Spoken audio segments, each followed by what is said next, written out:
কুরুক্ষেত্র যুদ্ধের প্রথম দিন। সমস্ত মহারথীদের সামনে অর্জুন বসে আছেন। সামনে এত বড় বড় মহারথী, এত সৈন্য সামন্ত। অর্জুন সে কি পারবে এই মহাভারতের যুদ্ধে জয়লাভ করতে?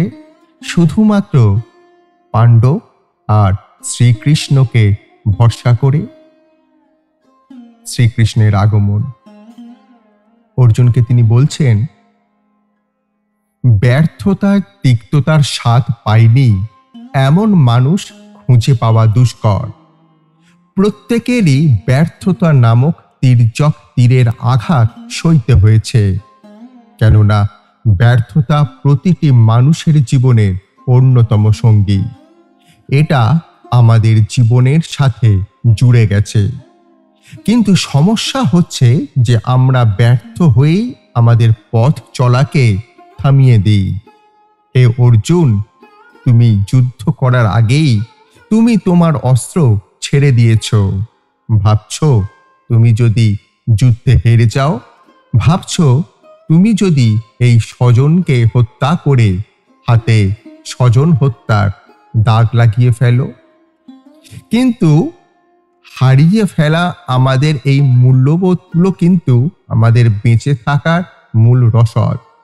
তাই যে জিনিসগুলো আমরা হারিয়ে ফেলি সেইগুলি আমাদের বেঁচে থাকতে সাহায্য করে, আমাদের উদ্দীপক করতে সাহায্য করে আমাদের আত্মবিশ্বাসকে, যার ফলে অনুপ্রেরণাও বিলুপ্ত হয়ে যায়। তখন আমাদের আর ঘুরে দাঁড়ানোর কোনো পথ থাকে না। পড়ে থাকি অন্ধকার ঘরে। চার দেয়াল থেকে সাপের মতো ধেয়ে আসে অন্ধকারের জাল। প্রথমে এই জাল স্থির থাকলেও ধীরে ধীরে আষ্টে পৃষ্ঠে আমাদের ধরে। যে জাল একবার পেঁচিয়ে ধরলে সেটা ছিঁড়ে বেরিয়ে আসাটা প্রচন্ড মুশকিল। আর কোনো রকমে বেরিয়ে আসলেও হারিয়ে যাওয়া আত্মবিশ্বাসকে আর খুঁজে পাই না। আর আত্মবিশ্বাস যেখানে নেই সেখানে অনুপ্রেরণা তো থাকার প্রশ্নই ওঠে না। তার মানে জীবন, আমাদের কাজ, আমাদের সমস্ত আত্মবিশ্বাস এখানেই শেষ। তখন জীবনের প্রতি একটা অনীহা চলে আসে। বেঁচে থাকার আসল মজাটাই চলে যায়। বেঁচে থাকলেও এই রকম ভাবে বেঁচে থাকাটা প্রকৃত বেঁচে থাকা নয় অর্জুন।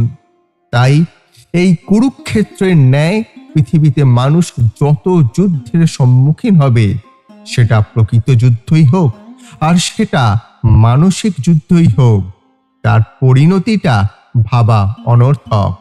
কারণ বেলা শেষে এই আত্মহত্যা নামক ভয়াবহতা আমাদের গ্রাস করে নেবে। কিন্তু আমরা যদি ব্যর্থ হয়ে পথ চলাটা বন্ধ না করি, সেই ব্যর্থতাকে কাজে লাগিয়ে সেই ব্যর্থতা থেকে শিক্ষা নিয়ে এগিয়ে যাই আপন উদ্যমে, তাহলে তো বিজয় নিশ্চিত।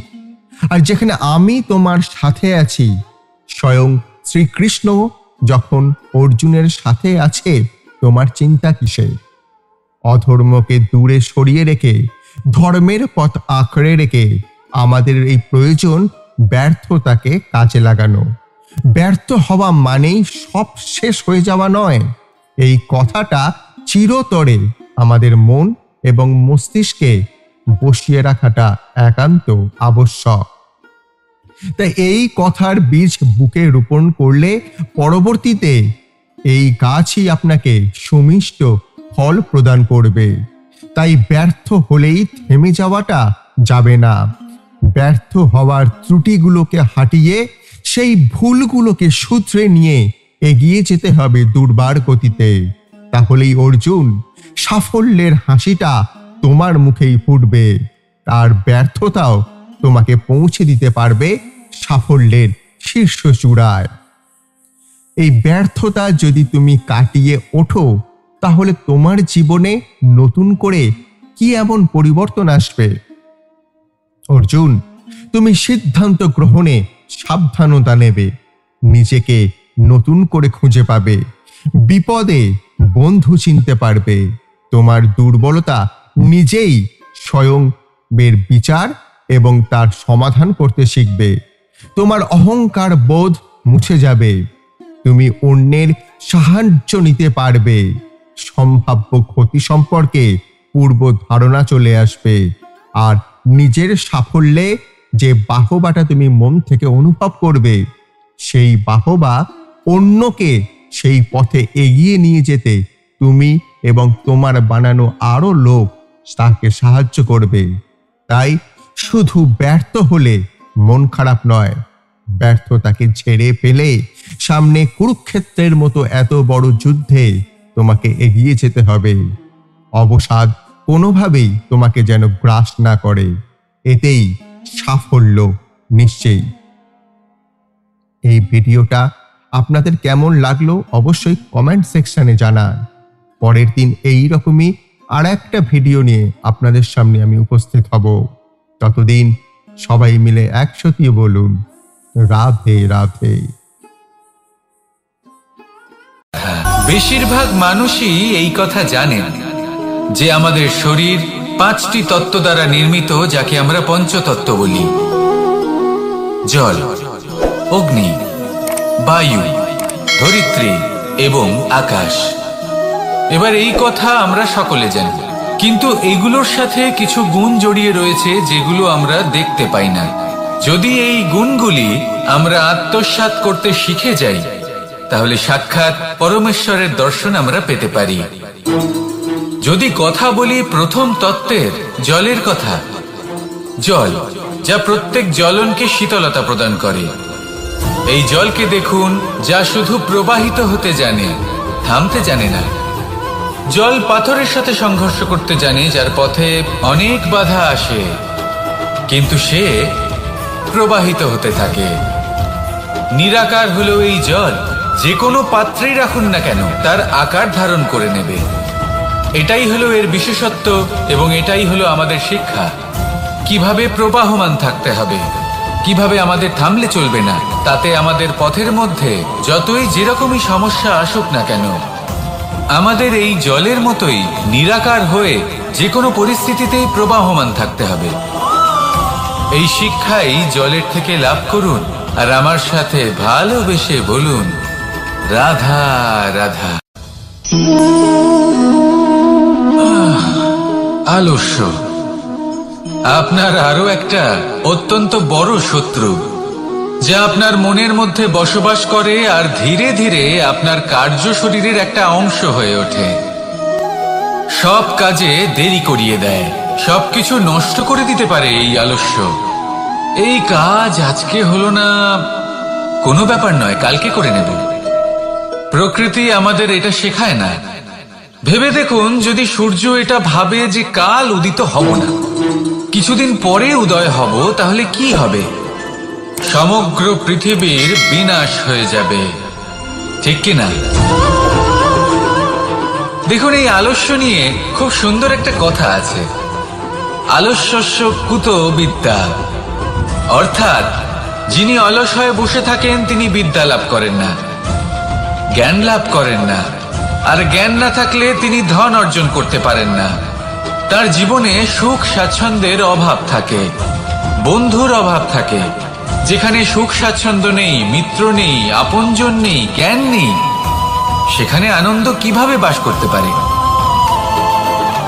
সেই জন্য কথায় আছে, যিনি কর্ম করেন তিনি এই সংসারে যে কোনো সুখ স্বাচ্ছন্দ্য ভোগ করতে পারেন। তাই কর্ম করুন, সময়কে সম্মান করুন, আর এই আলস্যের উপর বিজয় লাভ করুন। আর আমার সাথে ভালোবেসে বলুন রাধা রাধা। জীবনে যদি আপনি বন্ধু লাভ করতে চান, তাহলে আপনাকে অনেকগুলো কাজ করতে হবে।